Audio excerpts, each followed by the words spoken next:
Welcome to This Day in His Story, created by American Heritage Worldwide, a reminder that every day holds something new to learn.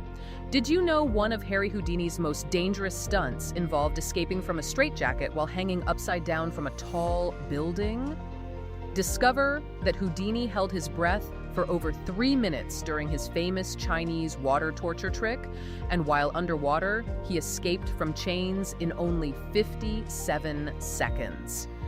Learn that Houdini believed strongly in honesty and professional standards, and worked hard to expose fake psychic mediums who tricked people.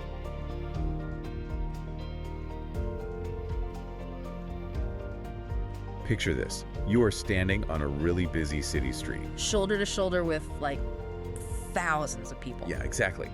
And you are all looking way, way up. Right. Because high above you, dangling by his ankles from a high-rise building, is a man who is completely strapped into a heavy canvas straitjacket. And it's not like he's just hanging there peacefully either. Oh no.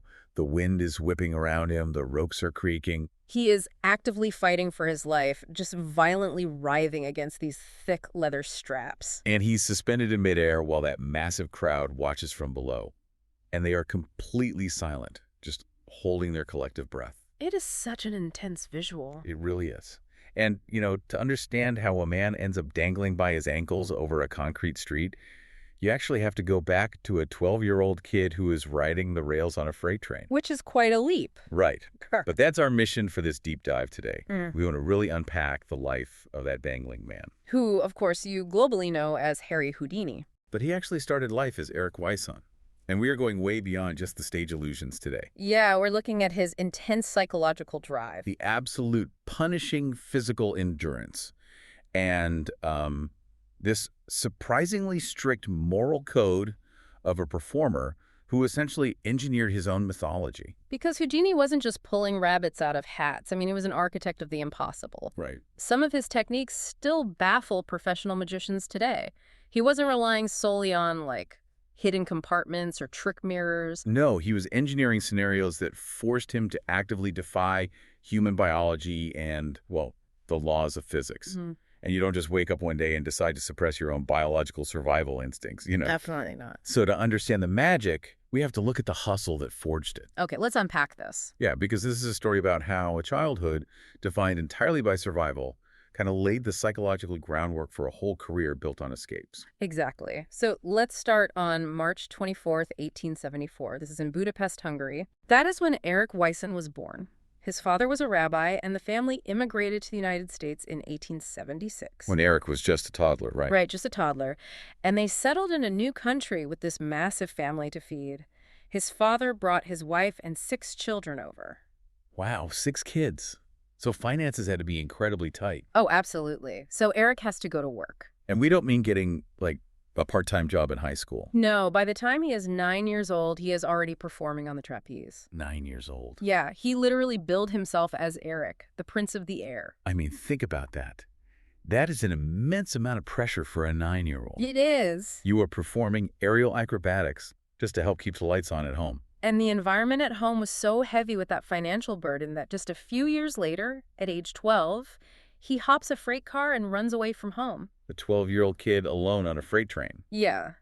But he doesn't abandon them permanently. He comes back to New York a year later at 13. Right, and he comes back specifically to carry the financial weight of his family. He becomes what we might call, the ultimate gig worker today. Yeah, but the stakes were actual survival. I mean, he wasn't born into some wealthy lineage of theatrical illusionists. No, he was an immigrant kid doing whatever it took. He was cutting neckties in a sweatshop. He was running messages across the city. Working as a photographer's assistant. Just doing the monotonous, back-breaking labor of the 1880s working class. Which is a rough time to be a laborer. Very. And that year away on the rails, that is the defining psychological pivot of his entire life. How so? Well, returning to bear the weight of his family's survival, it built this profound resilience in him. If you look at the trajectory of his life, escaping poverty was basically his very first escape act. Oh, that is a great way to put it. Poverty is a trap. Exactly. It restricts your movement, your choices, your future. Right. So by surviving on his own at 12, he learned that he could rely entirely on his own body and his own wits to break out of desperate situations. And while he's cutting those neckties, he's obsessively studying magic. Always studying. And he realizes he needs a stage name that commands respect. So he decides to honor the great French magician, Robert Houdini. And changes his name to Harry Houdini. Right. And by the time he's 20, he's performing all over New York. He marries a fellow performer, Wilhelmina Ronner. Who goes by Bess. Bess, yeah. And she becomes his lifelong assistant. They actually join a circus together. And it's there that he starts perfecting his signature trick. The chain escapes. Right. But the circus is a uniquely demanding environment, isn't it? It really is. In a circus, there is constantly something else to look at. Got a lion tamer over here, an acrobat there, a clown over there. So much distraction. Right. So to capture an audience's attention, you can't just be clever. You have to be unbelievable. You have to stand out. Houdini realized that surviving poverty wasn't enough. True, lasting fame required tapping into something totally primal. Like what? He had to conquer the ultimate universal human fear, death. And he had to do it in the most public way possible. Which brings us back to that visceral image we started with. Him dangling from a skyscraper. Exactly. Jumping from, circus tents to hanging over city streets requires a completely different level of psychology. How did he even make that leap? He realized the power of scale. The high-rise straitjacket escape was basically a masterclass in visibility and publicity. Oh, sure. By hanging outside over a street, thousands of people could watch him simultaneously. Without even buying a ticket. Right. It's brilliant marketing. But let's look at the mechanics of that for a second. He isn't just wiggling out of a loose jacket. Not at all. I've always wondered about the actual physics of the straitjacket escape. How do you get out of heavy canvas and leather straps when your arms are completely pinned across your chest? Especially upside down. Yes. Upside down where gravity is actively working against you and all the blood is rushing to your head. It was supreme muscular control. I mean, when the attendant strapped him in, Houdini would subtly expand his chest. And he would tense his biceps as much as humanly possible. Ah, I see. Then, once they secured all the buckles and stepped away, he would exhale fully and just relax his muscles. Which created slack. Exactly. Just enough slack in the canvas. But from there, it was a brutal, physically exhausting process. I can imagine. He was forcing his bound arms over his head, often voluntarily dislocating his own shoulders. Wait, really? Dislocating his own shoulders? Yeah, just to gain the clearance he needed to unbuckle the straps through that heavy fabric. That is horrifying and amazing. But the stunts, they just keep getting more dangerous from there. Oh, they escalate quickly. He introduces the infamous Chinese water torture cell. That one is terrifying. He would be lowered headfirst into a glass-fronted water tank. His feet were locked in heavy wooden stocks and chains. And he had to hold his breath for over 3 minutes to pick the locks and escape. 3 minutes. Completely inverted in water. It's hard to even fathom. Let's talk about the biology of that for a second, because this is where my mind just short-circuits. Yeah, let's get into it. When you or I hold our breath, the panic that sets in isn't actually from a lack of oxygen. No, it's not. It is triggered by the buildup of carbon dioxide in your bloodstream. Yeah. Your brainstem senses that CO2 and sends a screaming, uncontrollable reflex to your diaphragm to inhale. Right, you feel like you have to breathe right now. But Houdini had to train his central nervous system to completely ignore that biological alarm bell. Exactly. He had to suppress his own mammalian dive reflex. Because if you panic... If you panic in that water cell, your heart rate spikes. Yeah. You burn through your residual oxygen twice as fast and you die. Wow. So he had to enter this state of extreme zen while simultaneously performing the highly complex fine motor task of picking a lock. It's like trying to thread a needle while riding a roller coaster. That's a great analogy. Your body's undergoing extreme trauma, and your fingers have to be perfectly steady. Yes. Which makes me want to push back on this whole definition of magic. Oh, how so? Well, when I look at the physiology of suppressing the panic reflex or, dislocating a shoulder to get out of a straitjacket, is this even magic anymore? Or is this just extreme, terrifying physical endurance? That's a fair question. What's fascinating here is that the presentation is the magic. What do you mean? True magic at its highest level is often just extreme engineering or biological control disguised as a miracle. Okay, I see. Houdini intentionally blurred the line between illusion and athleticism. He knew that raw, authentic danger captivated people far more than a simple sleight of hand. Because the stakes are real. Exactly. He wasn't misdirecting you. He was inviting you to watch a man actively fight death. The audience thinks they're watching a trick, but they are actually watching supreme biological control. And the margin for error was literally zero. None. We know he was buried alive in a coffin, underwater, strapped in a straitjacket. He once stayed in a sealed underwater coffin for an hour and a half before escaping. An hour and a half? Yeah, and he escaped from underwater chains in just 57 seconds. That's incredibly fast. But these weren't foolproof illusions. No, the danger was incredibly real. He actually nearly died when he was buried in a pit covered directly in dirt without a coffin. Right, because dirt isn't fluid like water. Exactly. When he tried to dig his way up, the soil collapsed and crushed his chest. Oh, man. He couldn't expand his lungs to breathe. He had to claw his way to the surface in a total panic and arrive completely exhausted and nearly unconscious. The physical toll on his body over the years was just unimaginable. And we don't just have to take the history book's word for it either. That's true, because he lived exactly at the dawn of the moving picture. Right.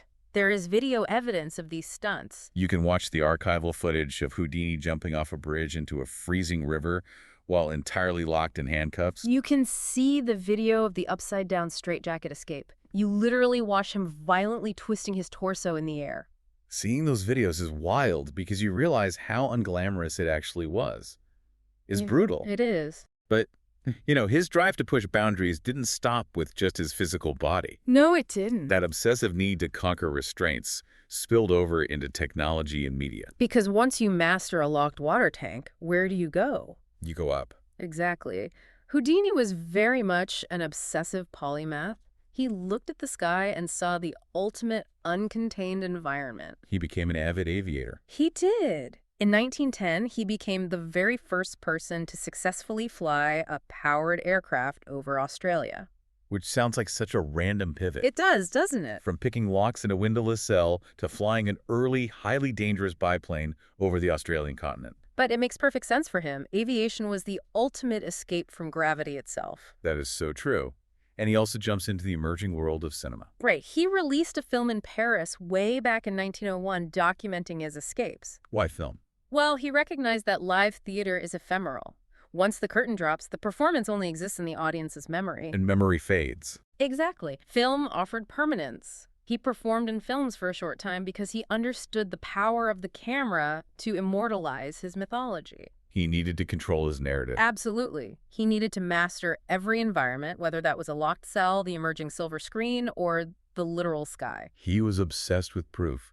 Documentation was everything to him. Oh, definitely. He would actively seek out wardens at local prisons in the cities he visited and challenge them to lock him in their most secure jail cells. And after he inevitably broke out, he wouldn't just leave. No, he would demand those wardens sign certificates of authenticity, proving that he had genuinely escaped their facilities. The certificates were critical to him. I feel like getting certificates from a prison warden, that is basically the 1900s equivalent of getting a verified blue check mark on social media. That's exactly what it was, but with actual legal weight behind it. Right. He understood that to build an unquestionable brand, you have to bring the receipts. Yeah, if a police chief goes on the record saying, "My best cell couldn't hold him," no newspaper can call him a fraud. Precisely. And that actually brings up a fascinating contradiction in who he was as a person. Let's hear it. Well, here is a man who makes his living deceiving people. Right. Making them think he teleported or making them believe he is trapped when he already has the key. Yes. But as he grows older, he becomes his era's fiercest crusader for truth. Which is such an interesting turn. Here's where it gets really interesting. A professional illusionist, a guy who essentially lies for a living, absolutely hated deception. It bothered him to his core. It really did. So I want to ask you, listening to this right now, what truths do you believe in and hold important? What are the unbending standards in your life? That's a great question. Because Houdini drew a massive, uncompromising line in the sand. He really did.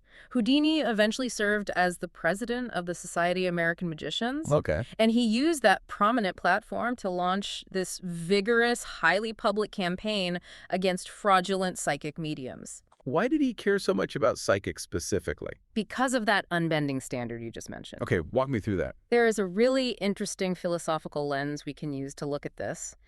In a 2021 address, Elder David A. Bednar noted that, quote, principles derive from broader gospel truth and prove direction and standards as we press forward on the covenant path. Okay.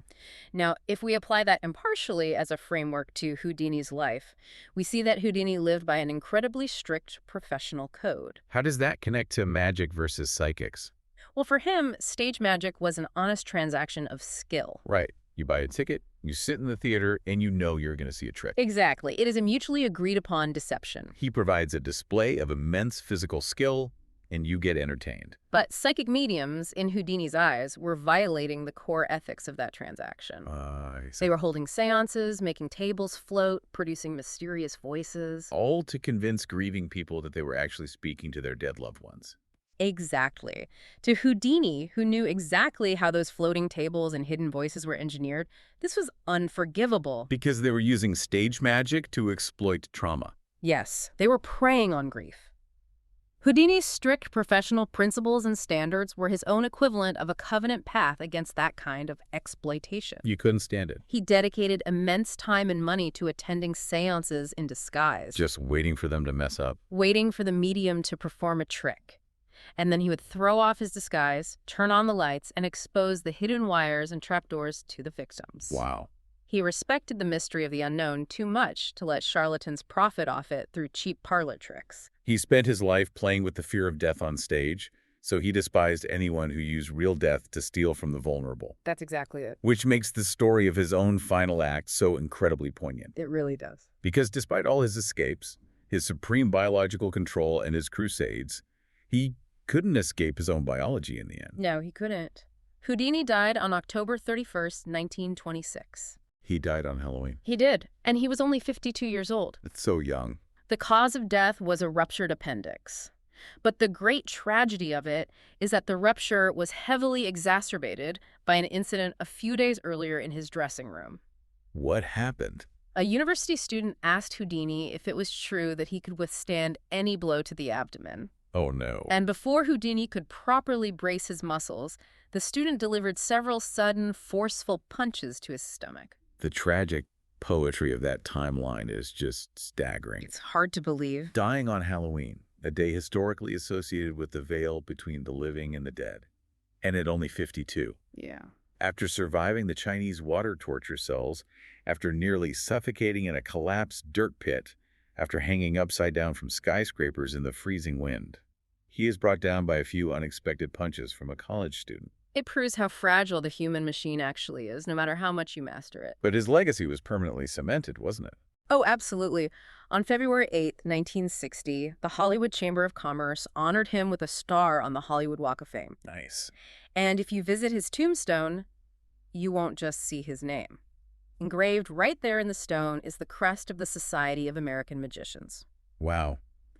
Even in death, his identity was permanently tied to the professional standards he championed. But there's another detail about his death that's just heartbreaking. How about his wife, Bess, right? Yes.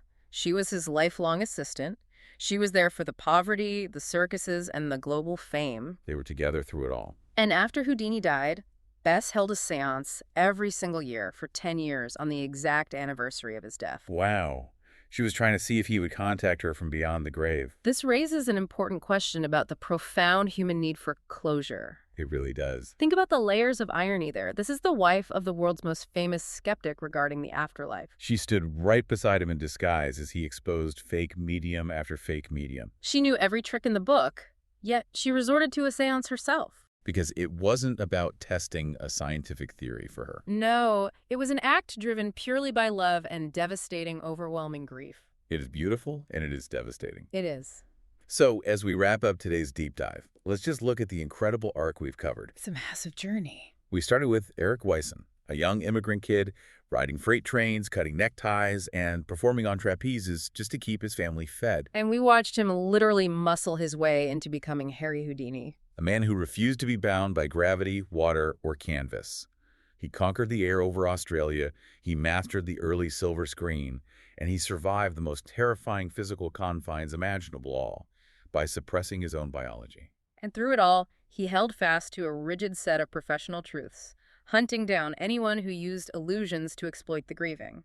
He took a life that started with intense financial and social restraints and decided to live it entirely on his own terms. Pushing the human body and mind to its absolute limits. And we want to leave you with one final thought to mull over today as you go about your week.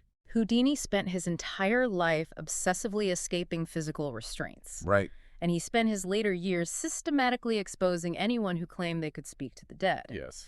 Yet his historical legacy is forever intertwined with his wife's desperate, decade-long attempt to reach him through the exact methods he despised. It's quite the paradox. It really makes you wonder.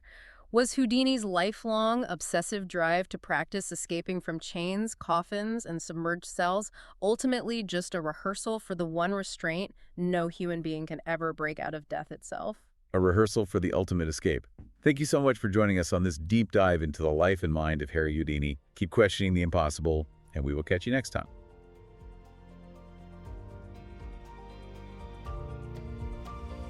Thank you for joining us for this day in his story.